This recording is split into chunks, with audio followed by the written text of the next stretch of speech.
Hola, estamos en Perú 21 Televisión y vamos a entrevistar al candidato a la segunda vicepresidencia por el Partido Victoria Nacional. Él es Jorge Chávez, un economista muy reputado. Además va al Congreso con el número 7, también por la lista de Victoria Nacional.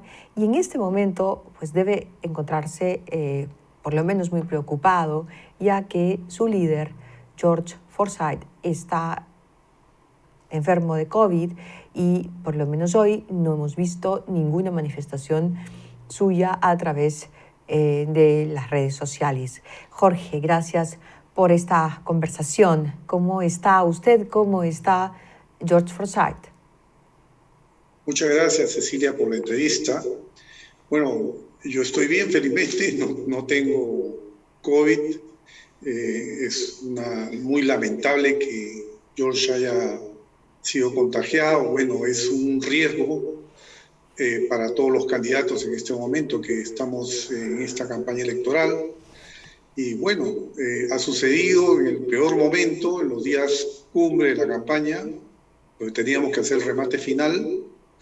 Y de hecho nos va a perjudicar, pero ¿qué vamos a hacer? O sea, creo que simplemente de tripas corazón y tenemos bastante optimismo de que vamos a cerrar bien, porque creo que la gente está tomando conciencia de la seriedad de nuestra propuesta, del respaldo muy importante de un equipo profesional de primer nivel y el liderazgo juvenil de George, que ya lo ha venido demostrando, una inteligencia además notable que le permite manejar los diversos temas de Estado, ¿no? Con una solvencia muy importante, ¿no? Y lo digo porque ha sido muy criticado, inclusive yo diría satanizado por no tener preparación, etcétera. Pero si uno revisa los candidatos, por ejemplo, la señora Verónica Mendoza no tiene ninguna experiencia de gestión, ni pública ni privada. Y también tenemos otros casos, ¿no? de candidatos que no tienen mayormente experiencia de gestión. Y en el caso de George, él tiene experiencia de gestión privada y de gestión pública, ¿no? Y si a eso le sumamos todo un contexto familiar de haber estado desde muy niño siempre familiarizado con la política y haber interactuado con gente que sabe de política y distintos temas, entonces él es una persona que está bastante preparada, ¿no? En la parte ya... Ayer, Sí, Jorge, adelante. sí, me disculpas. Ayer en el mensaje que George Forsyth envió comunicando que se había contagiado de COVID, él dijo, pues me toca descansar, reposar, sanarme, recuperarme, pero queda a cargo mi equipo. Y claramente ha sido usted parte fundamental de ese equipo, sigue siéndolo y lo será en tanto, bueno, la suerte los acompañe. Pero, ¿cuál ha sido su rol exactamente en el equipo? Usted hasta hace un día como hoy, un 5 de abril de hace 29 años, usted era director del Banco Central de Reserva, pero renunció cuando el autogolpe de Alberto Fujimori. Desde entonces ha sido un economista que ha hecho una serie de trabajos trascendentes e importantes. ¿De qué parte del plan de gobierno exactamente se ha encargado usted, Jorge? Bueno, la verdad que me he encargado de todo el plan de gobierno, porque quien dirige el plan de gobierno, la elaboración de un plan de gobierno, tiene que revisar, consistenciar y darle vida a cada tema. Entonces, sí, claro, hay expertos muy importantes en cada materia que se han organizado en grupos, en mesas de trabajo. Hemos tenido diversas mesas, ¿no? Por lo menos son, si mal no recuerdo en este momento, son 27 mesas, porque ahora ya tenemos otro tipo de grupos. Bueno, ha ido variando la metodología de trabajo conforme estamos en la etapa posterior a la presentación del plan, ¿no? Pero son como 27 mesas de trabajo, de las cuales muchas de estas mesas han sido sectoriales y otras transversales. Y digamos, mi labor ha sido dirigir todo el trabajo, coordinarlo y consistenciarlo y dar vida a algunos temas donde también felizmente me ayuda mucho esta experiencia como consultor de haber dirigido más de 500 proyectos de consultoría, planes diversos en distintas materias, ¿no? Ya mi experiencia como consultor rebasa el tema económico, ¿no? O sea, he manejado temas que tienen que ver con tecnología, con temas de educación, de salud, de comercio exterior, de transporte, logística, Pero el en país, fin, o sea... Claro, el país en este momento está muy golpeado desde dos flancos, ¿verdad? La crisis sanitaria, ustedes mismos están siendo víctimas de la crisis sanitaria, ¿no? Su líder está contagiado de COVID, no pudo vacunarse, la vacuna no ha llegado, entonces es una situación muy dramática y estresante para todos los ciudadanos, pero como consecuencia precisamente la crisis económica. Entonces, los intereses de los ciudadanos están dirigidos en esos dos sentidos. ¿Qué ofrecen los partidos políticos que postulan, que quieren nuestros votos, que quieren nuestra confianza? ¿Qué ofrecen, qué proponen en materia económica y en materia sanitaria? Y me gustaría mucho escuchar desde usted, Jorge Chávez, economista reputado, el plan de reactivación económica de los primeros 100 días, qué hacer inicialmente para empezar a devolverle el trabajo a la gente. Bueno, todos ahora ofrecen lo mismo, ¿no? O sea, te dicen que van a generar muchos empleos, que van a arreglar la pandemia, la vacunación, todo. La cuestión está en el cómo y tener la capacidad de gestión de hacerlo, ¿no? Y yo creo que ahí es donde está la falencia de la mayoría de los otros grupos, agrupaciones políticas, que no tienen para empezar un plan, ¿no?, bien estructurado. Y salvo yo diría el Partido Morado, que sí tiene un plan que podríamos considerar respetable. Luego está el de Victoria Nacional. Y para de contar, Acción Popular no tiene un plan, son 26 páginas de puros aspiraciones. Yo quisiera que, tal cosa, ¿no? Pero el problema está en el cómo. Inclusive Hernando de Soto tiene un plan de una página, ¿no? Ahora está diciendo que es un resumen y que sí tiene otro plan. Pero sin embargo, tú revisas ese otro plan que ahora él ha añadido páginas, igual, o sea, es vacío. Y eso se nota en el debate. En el debate, George hizo un esfuerzo de presentar las propuestas del plan, pero en los otros partidos hay debilidad, ¿no? En el caso de la izquierda, la señora Verónica, claro, nos ofrece el oro y el moro, pero ya sabemos a dónde conduce esto, porque si uno suma todo lo que está ofreciendo, son como 80.000 millones de soles que demandan todas las propuestas que está sugiriendo. Y el señor Franque, que parece su asesor principal en tema económico, ha inclusive escrito, ¿no?, con una audacia tremenda de que en el Perú hay ahorros por más de 70.000 soles, ¿no?, y que hay que usarlo. Y en realidad es una confusión porque simplemente es un análisis equivocado de lo que son los saldos de la deuda pública bruta y neta, y resta, y lo que sucede es que la liquidez que tienen las entidades financieras, las entidades del Estado, el Estado no puede tomar toda esa liquidez y usarla, ¿no? Entonces hay un desconocimiento de cómo funciona el Estado. ¿Y cómo lo harían ustedes? ¿Cómo es que harían ustedes que el empleo retorne a los ciudadanos que lo han perdido, que se han quedado sin trabajo por culpa de la pandemia?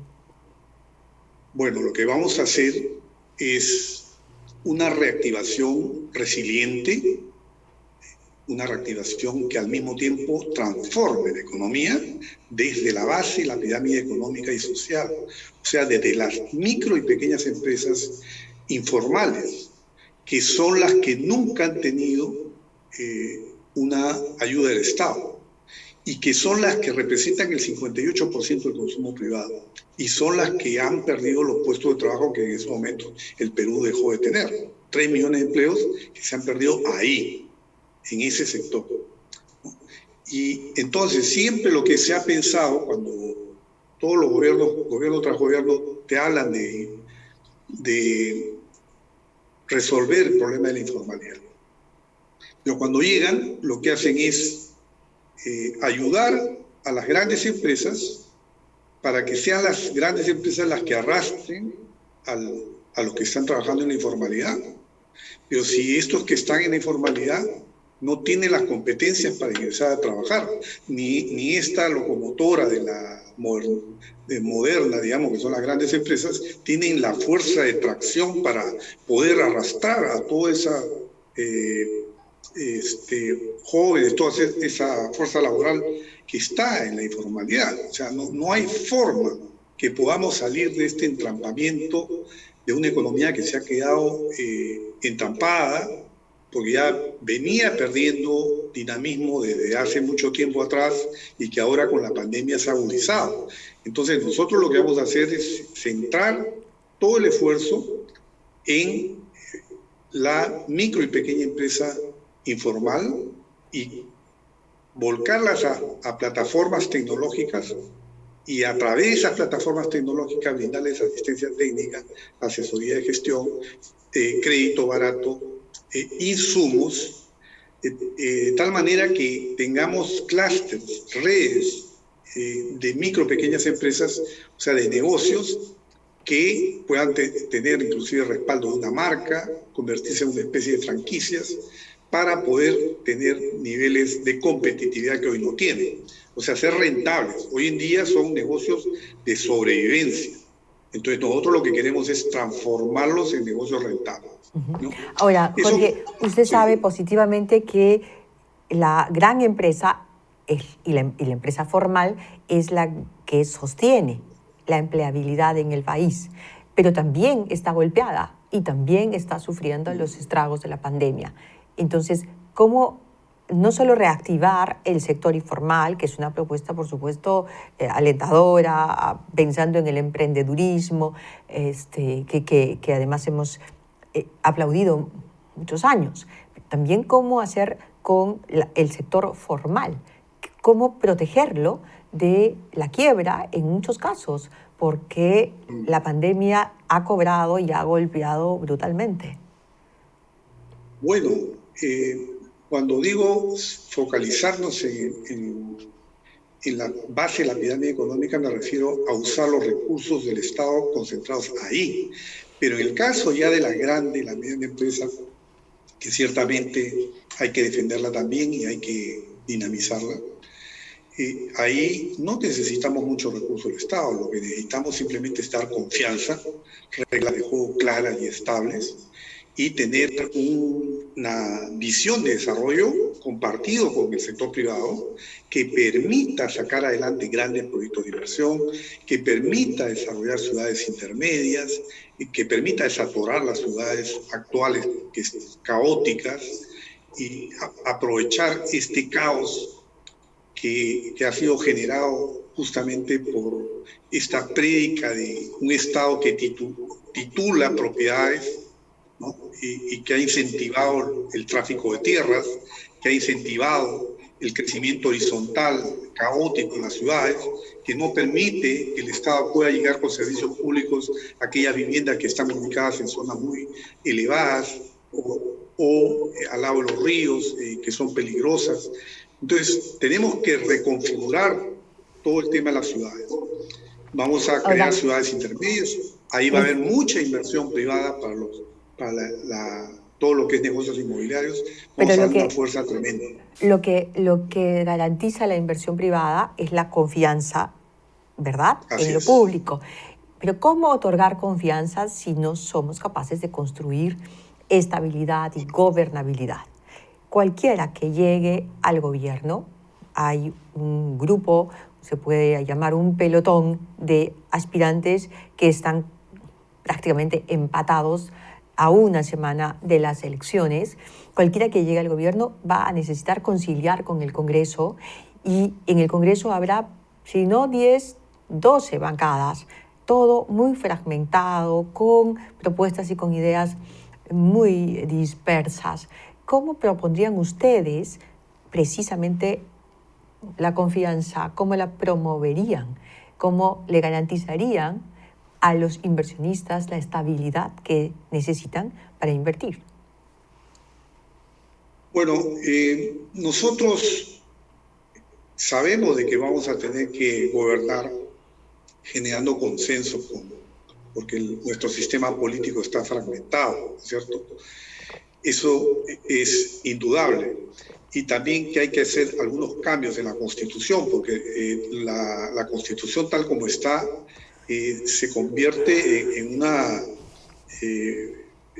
una fuente de fricciones permanentes entre el Ejecutivo y el Legislativo, ¿no? Porque de un lado hay capacidad de vacar al presidente y del otro lado hay capacidad de hacer cuestión de confianza y por lo tanto en 2 legislaturas poder cerrar el Congreso, ¿no? Entonces estos artículos hay que revisarlos para poder generar una base de confianza en la estabilidad en el vínculo entre el Ejecutivo y el Legislativo. Bueno, nosotros le vamos a dar mucha fuerza al Acuerdo Nacional. Creemos que, dado que nuestro sistema político es muy frágil, mientras que se hace la reforma política y se consolidan los partidos políticos, en paralelo tenemos que servirnos de la sociedad civil, porque la sociedad civil sí es fuerte en Perú. O sea, hay gremios empresariales, laborales, que hay que inclusive impulsarlos, consolidarlos. Ya estamos viendo, por ejemplo, los problemas que hubieron en Ica con el tema agrario, como la falta de una organización sindical fue en contra, inclusive, de los intereses de las empresas, ¿no? Es importante que haya buena organización gremial, que la sociedad civil sea fuerte. Y bueno, tenemos que trabajar en ese sentido. Ahora, yo en lo personal, ¿qué puedo yo aportar desde el Congreso? O sea, yo en mi larga trayectoria como consultor he sido un facilitador en casos de conflictos. O sea, tengo capacidades para sentar a perro, pericote y gato y lograr consensos, ¿no? Y resolver conflictos. Y bueno, ya, por ejemplo, en el PENS, el Plan Nacional Exportador, logramos poner de acuerdo pues, a los logísticos, a los exportadores, a la SUNADA, a medio mundo. O sea, cada uno tenía propuestas totalmente diferentes y al final terminamos con una sola propuesta de consenso, ¿no? Y llegar a esos consensos cuando no hay metodología, cuando no hay conocimiento de cómo hacerlo, es difícil, pero por eso yo creo que mi aporte ahí puede ser ese, ¿no? O sea, contribuir a lograr consensos, a lograr una estabilidad en el funcionamiento del Congreso, a darle consistencia, a que no salgan leyes de baja calidad, que no tengan siquiera evaluación costo-beneficio adecuada. Entonces vamos a hacer también una reforma del propio Congreso. Tiene que crearse ahí un organismo de expertos, como lo tiene, por ejemplo, el Congreso norteamericano, ¿no? Ellos tienen un instituto de estudios fiscales, que en realidad tiene un grupo de expertos que permite un diálogo de igual a igual con el Ejecutivo. Y al no haber un diálogo de igual a igual, se convierte más bien el Congreso en una especie de caja de resonancia de presiones de lobbies, de intereses, y no juega un verdadero rol de diálogo constructivo con el Ejecutivo para poder llegar a perfeccionar el presupuesto. Por eso que los presupuestos en Perú son una calamidad y la ejecución presupuestal peor aún. Nosotros vamos a hacer una profunda reforma del Estado, ya que me dices también cómo vamos a sacar adelante todo esto. Bueno, vamos a hacer una reforma profunda del Estado. Una de las cosas primeras que vamos a hacer es solicitarle al Congreso facultades para declarar en emergencia el aparato público. De esa manera podemos reorganizar los organismos públicos y darle totalmente una nueva imagen de eficiencia, con procesos bien llevados, con planificación, en fin. Gracias, Jorge. Gracias por compartir las ideas de Victoria Nacional con nosotros. Y bueno, esperamos que George Forsyth se recupere pronto. Evidentemente ya no podrá ni siquiera votar porque esta enfermedad obliga por lo menos 15 días de aislamiento. Él ha hablado de su equipo, estamos tratando de buscar la voz de ese equipo y la hemos encontrado, yo diría que de una de las mejores maneras esta tarde en esta entrevista. Mucha suerte, Jorge, y bueno, no solo para ti, para todo tu equipo. Mucha suerte y gracias por esta entrevista. Muchas gracias, Cecilia. Mucha suerte, ok, gracias. Bueno, esta ha sido una entrevista al candidato a la segunda vicepresidencia por Victoria Nacional. Vamos a seguir conversando con distintos candidatos porque usted tiene que conocer a los mejores profesionales que se postulan al Congreso, que pretenden entrar al gobierno, tomar la responsabilidad de gobernarnos. Y todos los ciudadanos tenemos que tomar la responsabilidad de elegir a los mejores, no a los que nos hagan bromitas, chistecitos, bailecitos, sino a los mejores, a los que tienen contenido, a los que van a ser capaces de orientar nuestro país de la mejor manera. Ese es el llamado que desde Perú 21 estamos haciendo hace ya varios días, entrevistando candidatos de todas las tiendas políticas, de todas, pero a los mejores, a los más calificados, a los que han estudiado, se han esforzado para tener que ofrecernos. Volvemos en cualquier momento.